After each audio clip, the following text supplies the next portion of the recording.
السلام علیکم 23 مارچ 2024 کو آپ یہ ویلاگ دیکھ رہے ہوں. جیسا کہ تھمبنیل میں آپ سب دیکھ چکے ہیں، بات بھی اسی شخصیت پر ہونی ہے، یعنی یتیم و لاوارث، خود ساختہ، حواس باختہ اور اخلاق باختہ صحافی نور العارفین صاحب پر، جن کی تشریف پر 24 گھنٹے شتر مرغ کاٹ رہے. دیکھیے، پاکستان میں ایک روایت بہت پرانی ہے کہ جب کسی جاہل شخص کے پاس دلیل نہیں ہوتی تو وہ اپنے مخالف کے عقیدے کو نشانہ بناتا ہے، اور اسی وجہ سے ہمارے ملک میں کئی بستیاں اجڑ گئیں، خاندان کے خاندان مارے گئے، یہاں تک کہ اسی مذہبی منافرت کی وجہ سے سابق وزیر اعظم عمران خان پر بھی جان لیوا حملہ ہوا. یہ کھیل بہت پرانا ہے جو ہم سب دیکھتے آ رہے ہیں، اور یہی گندا کھیل کھیل رہا ہے نور العارفین نامی وہ شخص جس کے چہرے سے لے کر عمل تک میں کوئی بھی نور والی بات نہیں، صرف اندھیرا ہے. تو بھائی صاحب نے پچھلے کئی دنوں سے جعفر عباس صاحب کو موضوع بنایا ہوا ہے، کیونکہ یوٹیوب چینل ان کا شاید بہت تھکا ہوا چل رہا ہے. اس طرح کچھ ویوز ہی آ جائیں گے. بول سے جو عیاشیاں ختم ہوئی ہیں اس کا غم اب تک ان کو لگا ہوا ہے، اور اگر اس گھٹیا طریقے سے ان کا یوٹیوب چینل چل سکتا ہے تو وہ چلانے کی کوشش کر رہے ہیں. میرا مسئلہ نور العارفین، ایک تو اس کو نور کہنا بھی نا میرے لیے کسی امتحان سے کم نہیں. بہرحال اس شخص سے میرا اختلاف ہرگز بھی یہ نہیں کہ ظفر عباس پر تنقید کر رہا ہے. بھائی بالکل کرے، اس کا حق ہے، جمہوری حق ہے. اگر یہ خود کو صحافی مانتا ہے، کہتا ہے، تو اس کا صحافتی حق بھی ہے. لیکن تنقید کیوں کر رہا ہے؟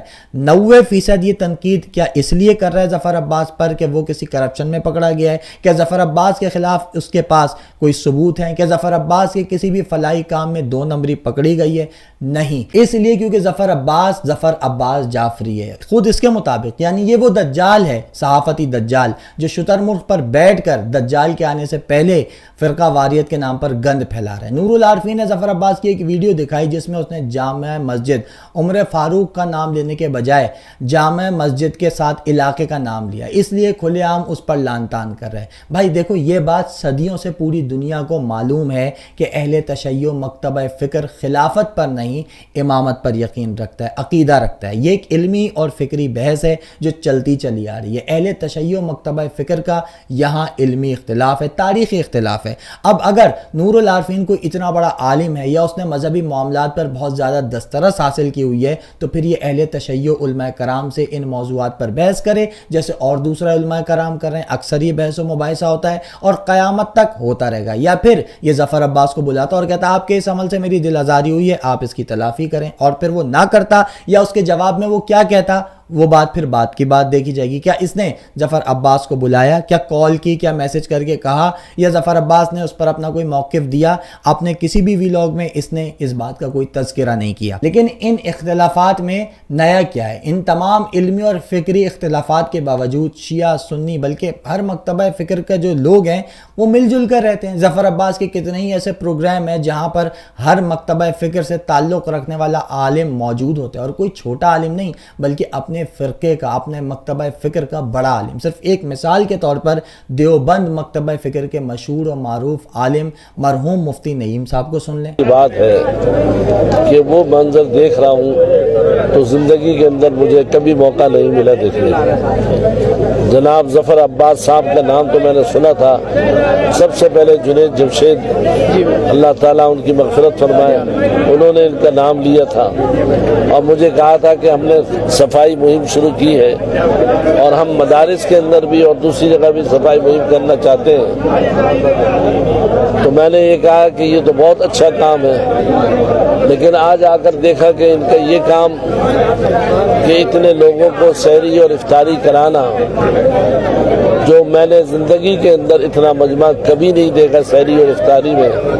اور پھر انہوں نے ایک بات اور بتائی کہ یہ سحری اور ملک کے اندر جو اختلاف ہے کہ یہ دیوبندی ہے، یہ بریلوی ہے، یہ شیعہ ہے، یہ سنی ہے، اس اختلاف نے ہمارے ملک کو کھوکھلا کر دیا، تباہ کر دیا، اتفاق اور اتحاد کو ختم کر دیا. آج انہوں نے یہ ثابت کر دیا کہ یہاں افطاری کرانے والے دیوبندی بھی ہیں، بریلوی بھی ہیں، اہل تشیع بھی ہیں اور اہل حدیث بھی ہیں، اور तमाम लोगों के ताउन से ये हो रहा है। अगर ये सिलसिला जारी रहा तो मैं समझता हूँ कि पाकिस्तान के अंदर जो ये फिरका वारियत है वो खत्म हो जाएगी। और मुझे भी इन्होंने बताया कि शुतरमुर्ग खिलाया जा रहा है, जो गरीब को बेचारे को दाल भी नसीब न होती हो। आज हुजूर सल्लल्लाहु अलैहि वसल्लम की वो हदीस कि जिसने किसी को सहरी कराई या इफ्तारी कराई, उन्होंने अपना, अल्लाह ताला ने फरमा रहे हैं कि उन्होंने अपना महल जन्नत के अंदर बना लिया।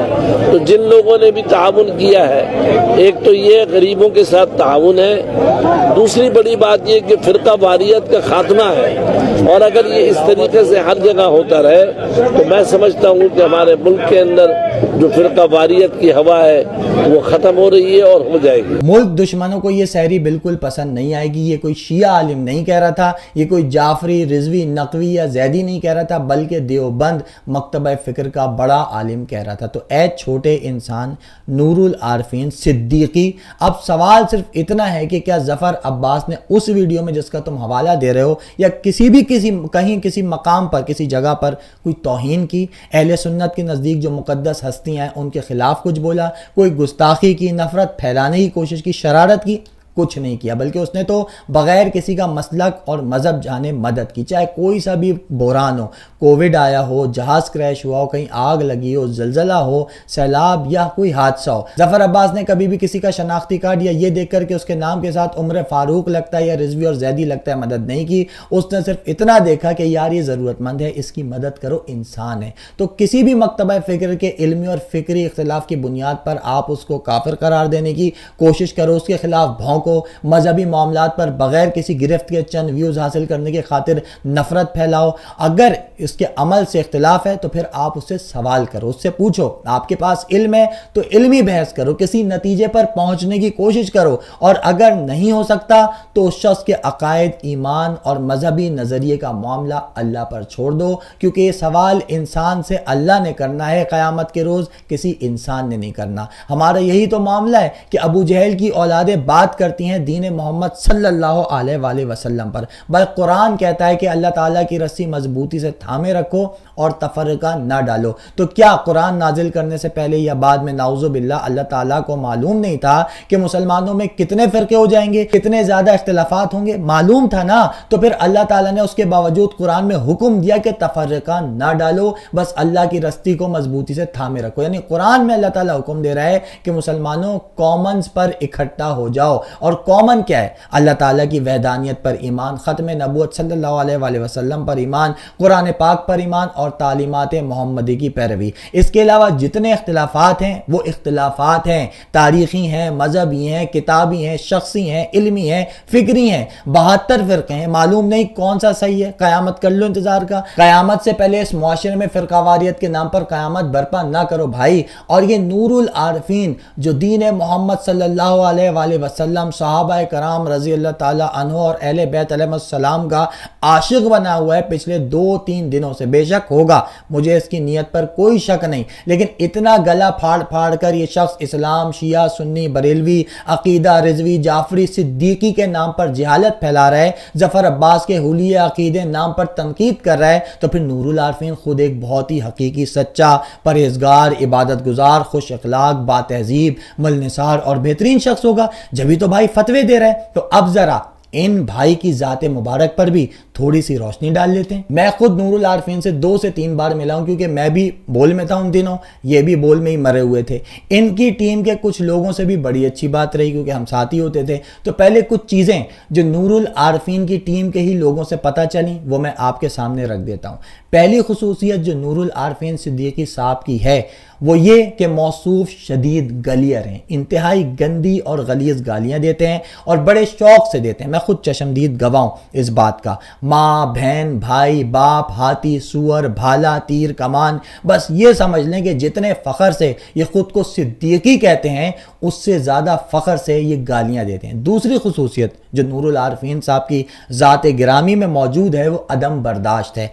उनमें बर्दाश्त नाम की चीज़ ही नहीं। इख्तिलाफात उनके नज़दीक कुफर है। बकौल उनकी एक टीम के मेंबर अपने नाकाम करियर में ये भाई 7 से 8 लोगों की नौकरियां सिर्फ इख्तिलाफात की बुनियाद पर खा गए। जफर अब्बास जो हजारों अफराद को खाना खिला रहा है, राशन पहुंचा रहा है, सैकड़ों को रोजगार दे रहा है, वो काबिल नफरत है क्योंकि जाफरी और ये फतवा दे रहा है वो ईमानदार और खुदा तरस शख्स जो मामूली बातों पर लोगों के रोजगार पर लात मारता रहा। उसकी टीम में एक खातून भी शामिल थी जिनको मैं जानता हूं। उनसे बात हुई थी कुछ दिनों पहले और मैंने उनसे पूछा था कि आपने बोल छोड़ा या निकाला गया था, तो उन्होंने बताया कि वो नौकरी छोड़ना नहीं चाहती थी क्योंकि जरूरत थी। मगर नूरुल आरफीन सिद्दीकी साहब ने उनसे कहा कि मेरा कोई कजन है जो बहुत जरूरतमंद है, उसको हायर करना है, इसलिए तुम रिजाइन दे दो। उस खातून ने कहा कि भाई मैं तो नहीं दूंगी रिजाइन। ये भाई खामोश हो गए। कुछ दिन बाद उन खातून के किसी अजीज की डेथ हो गई और उन्होंने छुट्टी कर ली और उसके अगले ही दिन उन्हें नौकरी से बगैर किसी ठोस वजह के खुदा तरस नूरुल आरफीन सिद्दीकी साहब ने निकलवा दिया। माशाल्लाह। इसके बाद एक और टीम मेंबर के मुताबिक नूरुल आरफीन सिद्दीकी साहब उनसे ऑफिस में तो काम करवाते थे जिसकी वो तनख्वाह भी लेता था भाई, लेकिन उसके साथ साथ अपने यूट्यूब चैनल का काम भी मुफ्त में करवाते थे। और सिर्फ काम नहीं करवाते थे बल्कि ना करने या लेट करने की सूरत में गालियां निकालते थे। और कैसी कैसी, ये अगर आप सुन लें तो आप अपने कानों से आपके धुआं निकल आएगा। एक दिन उस बंदे ने तंग आकर मना कर दिया नूरुल आरफीन को कि भाई मैं ये काम नहीं कर सकता क्योंकि इसके मुझे पैसे नहीं मिल रहे, ऑफिस का काम करता हूं, उसकी तनख्वाह लेता हूं। तो भाई की इतनी ज्यादा जल गई कि उन्होंने उस शख्स की एचआर में शिकायत कर दी। एचआर हेड ने उनके उस टीम मेंबर को बुलाया और कहा देखो भाई मैं आपको इतना खास तो जानता नहीं हूं, ना आपकी कोई ऐसी शिकायत आई है मेरे पास जो मैं आपको जानने में इंटरेस्ट रखता, मैंने आपको सिर्फ इसलिए बुलाया है क्योंकि नूरुल आरफीन सिद्दीकी साहब आपसे खुश नहीं है, तो उनको जरा खुश रखा करो।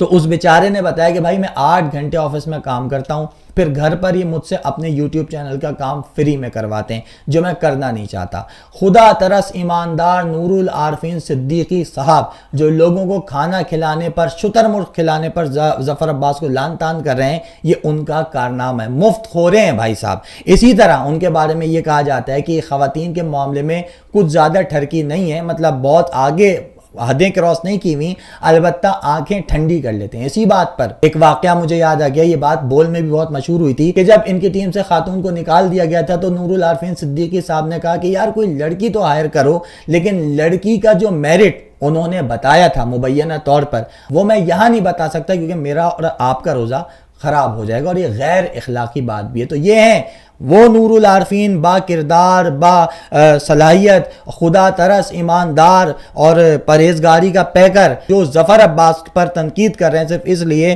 क्योंकि वो शुतरमुर्ग खिलाता है। ना मैंने उसको जफर अब्बास की कोई गालियां देते हुए वीडियो देखी, ना कभी उसको मैंने गालियां देते हुए देखा, ना मैंने कभी उसको खवातीन के बारे में इस किस्म के रिमार्क्स पास करते हुए देखा, ना ही मैंने जफर अब्बास को किसी के रोजगार पर लात मारते हुए देखा। लेकिन वो बुरा है, क्यों? क्योंकि जाफरी है, वो शिया है, इसलिए वो बुरा है। और नूरुल आरफीन साहब एक इंतहाई आइडियल इंसान है कि जो उनको देखेगा इस्लाम कबूल कर लेगा, कलमा पढ़ लेगा। खैर बोल न्यूज जैसा भी इदारा है, लेकिन जितनी इज्जत और तनख्वाह बोल ने नूरुल आरफीन को दी ये कभी कमा नहीं सके किसी भी इदारे से, वहां भी लेकिन ये टिक नहीं सके क्योंकि कभी अपनी खातून हेड से बदतमीजी, पॉलिसी फॉलो ना करना, अपनी चलाना, किसी की लॉजिकल भी ना मानना भाई की पुरानी आदत थी जिसकी वजह से उनको पहले भी ऑफ एयर किया गया था क्योंकि बताने वाले ने यह बताया कि उन्होंने अपनी खातून हेड से बदतमीजी की जिसकी उन्हें सजा मिली। फिर ये परेशान हो गए और माफी तलाफी करके वापस इन्हें शो दे दिया गया, लेकिन वो नूरुल आरफीन ही किया जो सुधर जाए।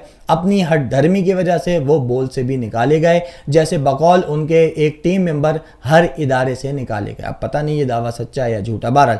और आज YouTube पर आप नूरुल आरफीन का जहालत नामा मुलाहिजा करते हैं। इनका एक मशहूर गेस्ट कोऑर्डिनेटर भी था जो पूरे बोल में ठरकी के नाम से मशहूर था। उनके प्रोग्राम में, नूरुल आरफीन के प्रोग्राम में कोई जी शऊर शख्स तो आता नहीं था, तो ऐसे मेहमान जिनको कोई जानता नहीं था और ना जानना चाहता था ये उन्हें बुलाते थे। बदले में वो मेहमान मुबैना तौर पर कुछ पैसे उनके गेस्ट कोऑर्डिनेटर के हवाले कर जाते हैं। अच्छा, नूरुल आरफीन साहब जब भी बात करते हैं तो सब देखने वाले को ऐसा लगता है कि उससे बड़ा जैसा कोई बहादुर नहीं है, बस उसको तलवार दे दो ये कश्मीर फतह कर लेगा। एक दफा इनका प्रोग्राम था और ये आए नहीं, 20 मिनट लेट हो गए और नूरुल आरफीन तशरीफ ना लाए, सब परेशान हो गए। इनकी टीम के लोगों से कहा गया कि भाई کہاں ہیں ان کا پتہ کرو. تو ان میں سے ایک انہیں لینے گیا. جب وہ واپس آیا تو اس نے بتایا کہ جس علاقے سے نور العارفین آ رہا تھا وہاں MQM کی ریلی تھی اور یہ بھائی صاحب گاڑی میں تھے. جب انہوں نے ریلی دیکھی تو یہ گاڑی میں ہی لیٹ گئے اس ڈر سے کہ اگر MQM کے کارکنوں نے ان کو دیکھ لیا تو نور العارفین کی زندگی سے نور کا خاتمہ ہو جانا ہے. بہرحال تو یہ مختصر تعارف تھا نور العارفین صدیقی صاحب کے ذات گرامی کا, ان کی شخصیت کا, ان کے ساتھ کام کرنے والوں کی زبانی اور کچھ میں نے بھی دیکھا. کہنے کا مقصد یہ ہے کہ کسی شخص کی ذات پر تنقید کرنا, اس کے حلیے یا عقیدے کو نشانہ بنا کر اس کے خلاف نفرت پھیلانا جبکہ آپ خود اخلاقی, علمی اور فکری طور پر معذور ہو تو یہ اچھی بات نہیں. اب تک کے لیے اتنے, اگلی ویڈیو تک اجازت دیجیے. اللہ حافظ.